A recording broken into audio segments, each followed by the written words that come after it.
Hello friends, welcome to combined classes. जैसे कि हमने कल अपनी जो हिंदी की है 6th क्लास की प्राची की व्याकरण की बुक में से जो ये कॉन्सेप्ट अपना शुरू किया था, जो हमारे जो पार्ट है उसका जो नाम था वो था भाषा, लिपि और व्याकरण, जिसमें हमने भाषा के बारे में जाना और हमने ये देखा कि मातृभाषा क्या होती है, राजभाषा क्या होती है, राष्ट्रभाषा और बोली। अब हमने कल ये 22 मानक भाषाएं की थी, आज हम दोबारा उसे एक्सप्लेन वे में करते हैं ताकि अच्छे से समझ आ जाए। देखिए कौन कौन सी है 22 मानक भाषाएं।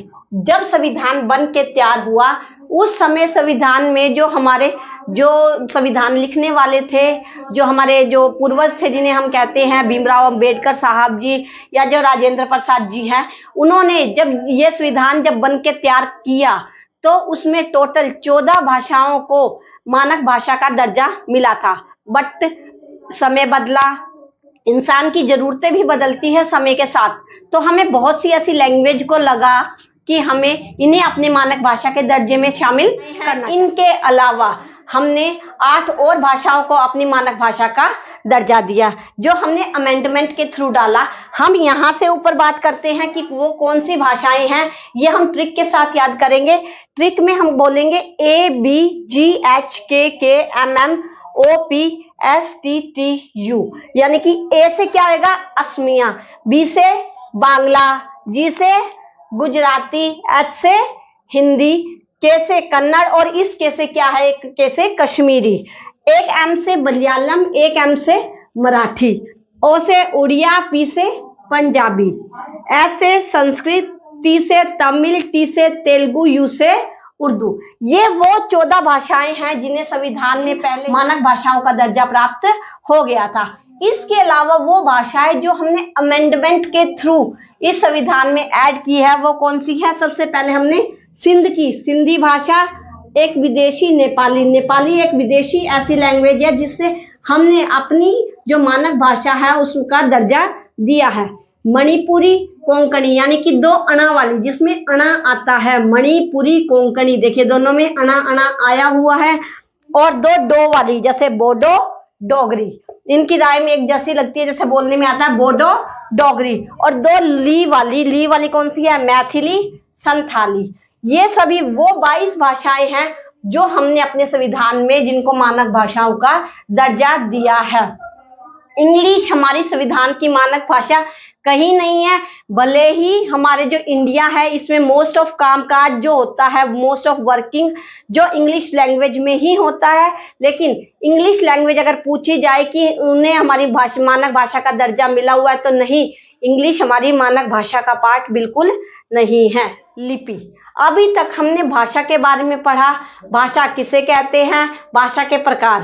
अब हम जाते हैं लिपि के बारे में। लिपि क्या होती है, भाषा के लिखित रूप को क्या कहते हैं, लिपि, यानी कि भाषा को लिखने के लिए निश्चित किए गए चिन्हों को हम क्या कहेंगे, लिपि। कि हमें पता होना चाहिए, जैसे हमें बड़े आम में ये वाली मात्रा आती है, छोटी ई की मात्रा ये होती है, ठीक है, बड़ी ई की मात्रा ये होती है। ऐसे ही हमारी हर लैंग्वेज में वर्ड्स यानी कि शब्दों को लिखने के लिए कुछ चिन्ह बनाए गए हैं जिन्हें हम क्या कहते हैं, लिपि कहते हैं। हमें पता है हिंदी, ये तो सभी को पता है कि जो हिंदी है उसकी जो लिपि है वो कौन सी है, देवनागरी। लेकिन हिंदी के अलावा और भी बहुत सी भाषाएं हैं, जैसे मराठी हो गई, संस्कृत हो गई, नेपाली हो गई, उनको लिखने की भी लिपि क्या है, देवनागरी। बट हम यहाँ सबसे ज्यादा हम मेन क्वेश्चन हमारा यहीं से आ सकता है कि जो हिंदी है उसकी जो लिपि है वो देवनागरी है। नेक्स्ट हम बात करते हैं इंग्लिश लैंग्वेज की। इंग्लिश की जो लिपि है वो कौन सी है, यानी कि अंग्रेजी की लिपि क्या है, रोमन। ये बहुत इंपॉर्टेंट है कि इंग्लिश की लिपि क्या है। लेकिन इंग्लिश के अलावा जर्मनी, फ्रांसीसी और बहुत सारी दूसरी विदेशी भाषाएं हैं जिनकी क्या कहते हैं, जैसे इतावली होगी, इनकी भी जो लैंग्वेज है, जो इनके लैंग्वेज को लिखने की जो लिपि है वो क्या है, रोमन है। उर्दू भाषा को लिखने की जो लिपि है वो फारसी लिपि है। जो पंजाबी है, पंजाबी को लिखने की जो लिपि है उसको हम क्या कहते हैं, गुरमुखी। ये हमें याद होना चाहिए कि हिंदी की लिपि देवनागरी, इंग्लिश की लिपि रोमन, उर्दू की लिपि फारसी और पंजाबी की लिपि अब हम लिपि के बाद देखते हैं व्याकरण। व्याकरण के साथ ही हमारा जो ये टॉपिक है वो बिल्कुल खत्म हो जाएगा, यानी कि हमारा प्राची का फर्स्ट चैप्टर वो कंप्लीट हो जाएगा। अब हम व्याकरण को समझते हैं। व्याकरण क्या है? व्याकरण वह शास्त्र है जिसके द्वारा हमें किसी भाषा को शुद्ध बोलने, लिखने व पढ़ने के नियमों का ज्ञान होता है। मान लो हम कोई लैंग्वेज बोलते हैं, हम कुछ भी बोले जा रहे हैं, लेकिन अगर वो शुद्ध नहीं है तो हम फूहड़ कहे जाएंगे। हमें ये लोग ये सोचेंगे कि इन्हें किसी बात की कोई अकल नहीं है।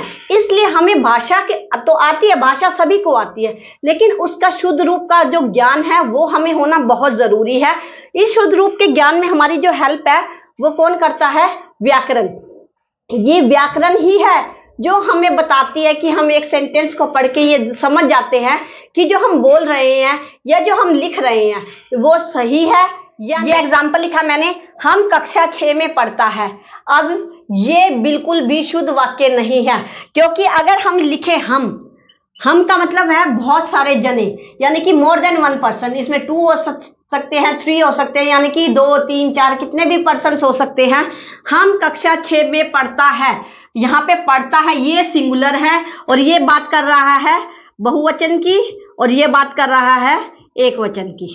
ठीक है, जब हमारा जो कर्ता है वो बहुवचन होगा तो जो हमारी क्रिया है वो भी किस में आएगी? बहुवचन में। इसमें या तो हम ये करेंगे कि हम कक्षा 6 में पढ़ते हैं, ठीक है, इसमें हम ये कर सकते हैं। लेकिन अगर हम कर्ता को एक वचन बनाएंगे तो हमें जो क्रिया है उसको चेंज करने की जरूरत नहीं पड़ेगी। हम कक्षा 6 में पढ़ते हैं, ना कि पढ़ता है, क्योंकि जो हम है वो क्या है? बहुवचन। तो हमारी क्रिया भी किस में जाएगी? बहुवचन में। हम खाना खा लिए हैं, अब ये भी हम है, इसका मतलब एक से ज्यादा पर्सन की यहाँ पे बात हो रही है, यानी कि यहाँ पे 2 जने हो सकते हैं, 3 जन हो सकते हैं, 4 जन हो सकते हैं। तो हम आ गया, बहुवचन आ गया, तो जो हमारी क्रिया है वो भी क्या है? बहुवचन होनी चाहिए। हम खाना खा लिए हैं, हमने खाना खा लिया है, ये आएगी कि हमने खाना खा लिया है।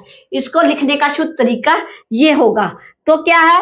जो व्याकरण है वो भाषा के शुद्ध रूप की पहचान करने में हमारी मदद करती है, यानी कि हमें ये बताती है कि जो हमने वाक्य लिखा है वो शुद्ध है या अशुद्ध। इसी के साथ जो है हमारे जो प्राची व्याकरण का जो पहला चैप्टर है वो खत्म होता है। आई होप कि आप लोगों को ये क्लास अच्छे से समझ आ गई है। अगर आप लोगों को ये क्लास अच्छे से समझ आई है तो ज्यादा से ज्यादा लाइक कीजिए, शेयर कीजिए, सब्सक्राइब करना बिल्कुल मत भूलिए। Please subscribe combine